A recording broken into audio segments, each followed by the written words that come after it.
Salut à tous, j'espère que vous allez bien. On se retrouve aujourd'hui pour parler lecture. J'avais l'espoir de vous parler de 2 livres en même temps et finalement j'ai pas fini ma lecture actuelle, je la traîne depuis un petit moment. L'autre livre du coup que j'ai fini, ça fait longtemps que je l'ai fini et je vais vous en parler plus en détail du coup, c'est 2 livres dont je vais parler. Ma lecture du moment, c'est celui-là, Vendetta par Marie Corelli, et clairement au magasin je l'ai choisi sur la couverture. Je voulais garder quelque chose qui était dans le thème de mon autre lecture que j'ai beaucoup aimé. Je pensais que ça allait être dans le même thème, pas du tout, sachez-le, que non, ça n'a rien à voir du tout. Enfin du moins là j'en suis à peu près à la moitié et ça n'a rien à voir. Mais avant de parler de celui-là, puisque je l'ai pas fini, on va parler de ma lecture finie. Aujourd'hui on va donc parler de Savage Lands de Stacey Marie Brown aux éditions Corrigan. Premier livre que je lis de cette maison d'édition, premier livre que je lis de cet auteur. Pareil, je l'ai assez... Enfin non, la première chose que j'ai choisie chez lui, c'est sa couverture.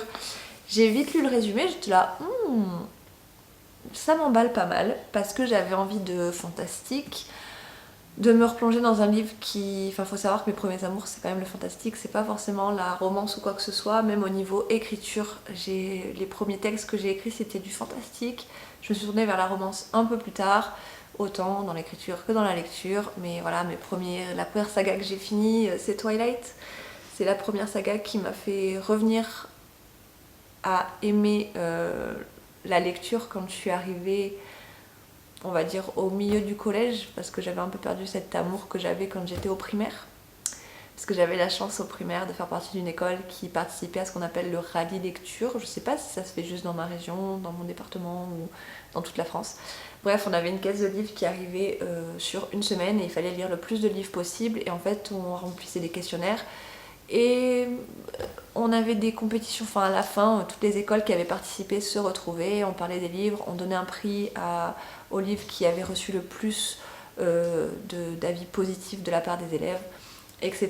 Et c'était vraiment top pour donner envie de lire parce que c'était pas une obligation, ça comptait pas dans la moyenne de l'année, c'était juste un plaisir de créer ce plaisir de lecture. Je l'ai perdu un petit peu après et puis je me suis remis à Twilight, j'ai lu Spiderwick qui reste à jamais dans mon cœur. Je sais pas si c'était avant ou après. Et plein de sagas fantastiques. Et là, j'arrivais pas à trouver des sagas en lisant les résumés qui me plaisaient, où je me disais oui, j'ai envie de le lire. Savage Lands m'a vraiment plongée dans son univers. Vraiment, j'ai beaucoup aimé cette lecture. L'univers est riche, la plume est chouette, même si c'est une traduction. Et là, on en vient à un petit souci. Corrigan est quand même une maison d'édition assez récente. Enfin, moi, dont j'ai entendu parler récemment. Et malheureusement, le gros bémol de ce livre, c'est qu'il y a énormément de coquilles et on n'est pas parfait, je suis pas là pour... Enfin, c'est pas... Il y a des gens peut-être qui vont même pas s'en rendre compte. Moi, ça m'a perturbée parce qu'il y a des mots qui manquent des lettres, des phrases qui sont pas tournées correctement. Alors ça, je me suis dit peut-être, parce que ça m'est déjà arrivé avec mes textes, quand on n'est pas du même coin de la France, c'est-à-dire je me dis peut-être que la traductrice est pas du même coin de la France que moi et on n'a pas les mêmes expressions, les mêmes mots pour désigner certaines choses, donc je me dis peut-être que ça vient de là. Après, il y a eu un souci dans la traduction qui m'a perturbée dès le début, donc au début vraiment c'était mal parti, je croyais que j'allais pas du tout aimer le livre, aussi parce que il y a marqué à Jason Momoa, je sais pas comment se dit, c'est un acteur qui est très connu, c'est lui qui... Enfin, il a joué dans Game of Thrones, il a joué dans Aquaman, tout ça, et il a un physique qui plaît beaucoup, mais moi il me plaît pas du tout, et j'aime pas cet acteur. Et quand j'ai vu ça, j'étais là, ok, on est mal parti, parce que ça veut dire qu'il lui a inspiré le personnage principal, et que du coup je vais être là, j'ai pas envie d'imaginer le personnage principal comme ça, donc s'il vous plaît, non. Physiquement il me plaît pas du tout et même genre son attitude je l'apprécie pas forcément, donc ça m'a refroidi. Et la faute de traduction, qui est encore une fois pour moi une faute de traduction qui l'est peut-être pas, c'est qu'en fait il y a un personnage qui est au gradé dans l'armée, je crois que c'est dans l'armée, j'ai déjà oublié ma lecture, et qui enfin une personne importante qui s'adresse à une autre personne importante et il lui dit un truc du genre mon gars ou un truc comme ça. Alors que le reste de la discussion était très dans un registre assez soutenu et du coup ça m'a perturbée. J'étais là, pourquoi il l'appellerait mon gars? C'est comme si pas de, j'allais dire le président Macron, pas patron, pas patron Macron, non, rien à voir. Le président Macron s'adressait comme ça, je sais pas moi, au fils de Joe Biden, je prends des politiques comme ça, et je veux dire, enfin si Macron serait totalement capable de dire mon gars à son fils. Mais... On va pas parler politique, vous avez certainement compris ce que je voulais dire. Donc ça m'a beaucoup perturbée et je me suis dit bon, tu pensais que ça allait te plaire, ça va peut-être pas te plaire. Ça met un petit moment à se mettre en place, en plus c'est un peu lent au départ, mais après le personnage principal, enfin presque toute l'histoire se passe dans une prison. Alors je vous ai pas fait de résumé du tout du texte, et pourtant je me lance déjà dans la critique. Du coup Savage Land, c'est l'histoire de Brexley Brex, qui donc elle a 19 ans et elle vit dans un monde entre guillemets post-apocalyptique mais fantastique parce qu'il y a la barrière qui séparait le monde humain du monde fae qui s'est brisée, je sais jamais comment on dit ce mot, qui s'est abattu et en fait ils essayent de cohabiter avec tout ce qui est fée, démons, druides, y a quoi comme autre bête, des animaux, enfin vous savez, des métamorphes, voilà, j'avais perdu le mot. Voilà, on est dans ce monde magique et en même temps Brexley elle est humaine, donc elle vit dans la partie, c'est à Budapest, donc ils ont scindé la ville en deux. Il y a Buda et il y a Pest. Il y a une partie qui est fae et une partie qui est humaine. Donc elle en plus, elle a été adoptée par la famille régente entre guillemets de la partie humaine. Donc elle a quand même une bonne place. Ils entraînent les jeunes à rentrer dans l'armée. Donc enfin, elle fait partie de l'armée. Et du coup, voilà, on la suit. Ça se voit que c'est une badass. Elle plaît beaucoup. Et en fait, elle est très tête brûlée et avec son meilleur ami dont elle est secrètement amoureuse, c'est pas un spoil, elle fait un peu les 400 coups et en fait un jour elle va se faire avoir et malheureusement elle va finir en prison. Là j'essaye de pas trop spoiler, je sais rarement tenir ma langue donc j'espère que là j'en ai pas dit trop. Et donc en prison, elle va être confrontée, elle en tant qu'humaine qui n'est pas du tout appréciée, elle va être, enfin les humains sont pas du tout aimés par les fae, elle va être confrontée du coup à tous les fae et elle va vite se rendre compte qu'elle s'attire beaucoup de problèmes. Donc franchement j'adore cet univers qu'il y a dans la prison, enfin il y a des combats, les personnages fantastiques sont hyper bien décrits et donc c'est dans cette prison qu'elle rencontre le sosie de Jason Momoa là. Voilà, on sent ma haine envers lui. C'est pas une haine du tout, c'est juste que je l'apprécie pas. Bref, et vraiment, enfin, on se plonge hyper vite. Moi, j'ai retrouvé, à partir du moment où elle est en prison, j'ai retrouvé ce goût d'avoir envie de savoir ce qui se passe après. Et tous les jours, j'étais là, j'ai envie, il y a des combats. J'étais là, quand est-ce que c'est elle qui va se battre? Parce qu'elle assiste au combat et c'est jamais elle qui se bat. Et j'étais là, quand est-ce que c'est elle? Je veux voir. Et même si j'aimais pas le personnage masculin, au niveau physique, je me suis inventé son propre physique, je me suis imaginé moi-même, donc j'ai réussi à m'attacher à lui, enfin pas m'attacher, parce que c'est pas un mec hyper cool, mais j'étais là, quand est-ce qu'ils vont finir ensemble? Hein? Genre, parce que c'est un peu aussi le but de cette histoire, c'est que c'est de la dark fantasy et qu'il y a un côté quand même assez dark, c'est-à-dire que les combats dont je vous parle, c'est décrit vraiment le sang, la violence, c'est vraiment très décrit, et il y a une partie aussi très sexuelle quand même. Il y a des êtres fantastiques dans cette histoire qui créent des attirances sexuelles et du coup on parle beaucoup de toute cette tension sexuelle, il y a des rapports qui sont un peu décrits donc faites attention à vous. Je donne rarement d'âge pour les lectures, par contre les trigger warnings c'est hyper important. Malheureusement il n'y en a pas dans ce livre, peut-être à la fin parce qu'ils ont cette idée des fois de mettre les trigger warnings à la fin. J'ai pas fait attention. Non, pas du tout. Donc moi je vous les donne vite fait. Il y a de la violence, vraiment de la violence. Violence sexuelle, de la sexualité. La sexualité est très débridée dans ce roman. Langage cru. Ça parle quand même pas mal d'anorexie. C'est tout ce qui me vient, c'est déjà pas mal. Mais c'est un monde sombre quand même, Savage Lands. Donc faites attention à vous quand vous le lisez, soyez avertis. Mais voilà, moi j'en ai un bon ressenti. Voilà, la description, les personnages sont plutôt cool. La seule chose qui me gêne, c'est qu'encore une fois, dans la fantasy, le personnage principal féminin est la meuf la plus parfaite de la planète. Ce que je veux dire, c'est que on se doute qu'elle n'est pas que humaine. C'est pas un spoil, on le comprend dès le début. Mais cette fille, elle séduit tout le monde. Tout le monde la voit, tout le monde est là. Ah, elle est magnifique. Je sais que ça arrive dans la vraie vie. Elle est hyper forte au combat. Tout le monde est accro à elle, il la voit et tout le monde tombe amoureux d'elle. Elle est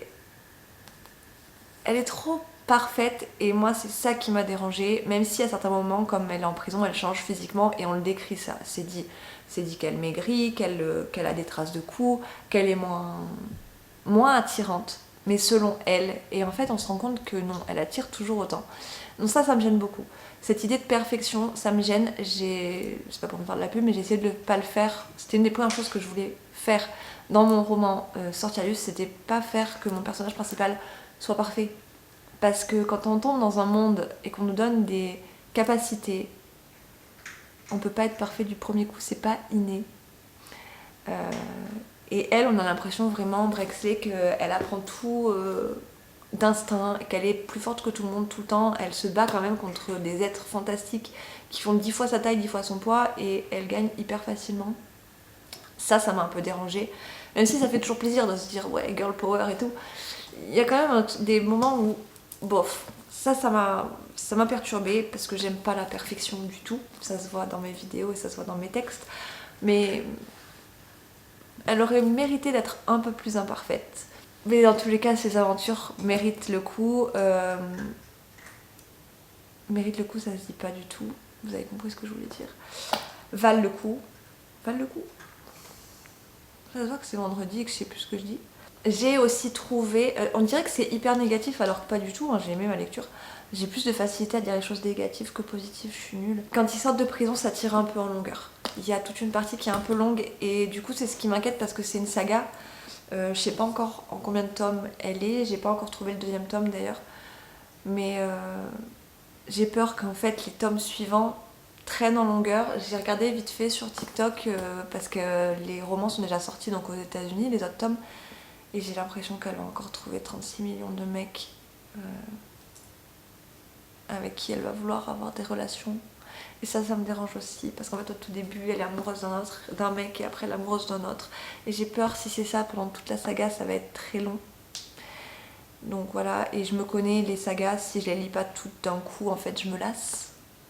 Et j'ai peur que c'est ce qui arrive. J'ai passé un bon moment, j'ai aimé l'univers, mais j'ai peur qu'en fait en saga pour moi ce soit pas adapté parce que ça va être long, mais on verra. Je vais déjà essayer de lire le tome 2 si je le trouve et on verra si ça continue à me plaire, mais je vous le conseille. Voilà, si vous aimez la fantasy, les monstres, les créatures mythiques et fantastiques, si vous êtes apte à lire des choses assez violentes, assez gore, je pense que gore c'est le terme, et que vous aimez les univers très descriptifs. Je sais pas si cette dame est de Budapest de base, Stacey Marie Brown. Je sais pas pourquoi elle a choisi cet endroit-là, mais franchement chapeau à elle, parce que c'est ce qui me gêne des fois dans le fantasy, c'est que les univers, je trouve qu'ils sont pas assez bien décrits. Et là vraiment j'ai trouvé que c'était chouette, que c'était top et que c'était bien fait. Alors après je suis personne pour dire ça, hein. Mais voilà, je vous le conseille si vous aimez tout ça. Vous avez quand même eu mon avis négatif. Je vous tiens au courant quand j'aurai lu le tome 2, si j'arrive à mettre la main sur le tome 2. On va se retrouver, je sais pas si le prix vous intéresse, il est à 19,50, ce que je trouve un peu cher quand même parce qu'il n'est pas hyper épais quand même. Je vous retrouve donc normalement dans le prochain Update lecture avec Vendetta. Pour l'instant, c'est pas ouf. On verra si je finis par trouver ça ouf. Vraiment, je suis bête parce que je pensais vraiment que ça allait être. Enfin, je sais pas. La couverture est très jolie. Les éditions Erol ont fait un super beau travail, mais en fait, ça se voit pas trop. Mais là, il y a des tombes et tout. J'étais là, une histoire de mort-vivant. Non, pas pour l'instant. Enfin, si, oui et non. Si vous connaissez. C'est un vieux texte d'une femme qui est née en 1855. Et je connaissais pas et pour l'instant bof, mais je vous tiens au courant dans une prochaine vidéo à ce sujet-là. J'ai acheté un autre livre en même temps que celui-ci qui est de la romance, c'est du Morgane Moncomble. C'est Un automne pour te pardonner. Je sais plus si c'est ça ou pas. J'en ai entendu beaucoup de bien sur les réseaux, j'avais lu pas mal de Morgane Moncomble, j'ai trouvé ça sympa, ça m'a plutôt plu. J'ai pas lu tous ces textes. J'en ai lu 3. J'ai lu Viens on s'aime, l'autre qui est du même univers que Viens on s'aime, et j'ai lu Nos âmes tourmentées. J'ai beaucoup aimé Nos âmes tourmentées, les autres j'ai trouvé ça plus... Enfin, ça m'a plu, mais bon, j'étais pas autant à fond dedans, c'était un petit peu trop simple. Mais en fait j'ai lu ça comme... vous savez que j'aime beaucoup les nanars de TF1, mais en fait j'ai lu ça un peu comme si je regardais les nanars de TF1. Je veux pas dire que c'est un nanar, c'est juste genre... ça passe un bon moment, c'est simple, c'est léger, c'est pas, on se prend pas trop la tête quoi, la lecture. Et voilà, alors que Nos âmes tourmentées, ben, comme le nom l'indique, c'était un peu plus dur au niveau psychologique. Donc pareil, je vous tiendrai au courant quand j'aurai lu Un automne pour te pardonner, je crois que c'est ça le titre. Voilà, et sinon dites-moi vous, qu'est-ce que vous lisez en ce moment, que vous avez dans votre palle, qu'est-ce que vous pourriez me conseiller en fantasy. Pas forcément de dark fantasy, en fantasy générale. Vos derniers coups de cœur, tout ça, partagez tout avec moi. Dites-moi si vous avez lu Savage Land, dites-moi si dites-moi si vous avez lu Vendetta et s'il faut que je continue à m'accrocher et que je perds pas mon temps à vouloir absolument le finir. Et puis ben, je vous dis à très vite. Continuez d'être vous, continuez d'être géniaux, continuez de créer, continuez de vous épanouir. N'oubliez pas de vous épanouir. Soyez heureux, soyez vous-même et je vous fais des gros bisous. I like me better when I'm with you. I like me better when I'm with you. I knew from the first time, I stayed for a long time, 'cause I like me better when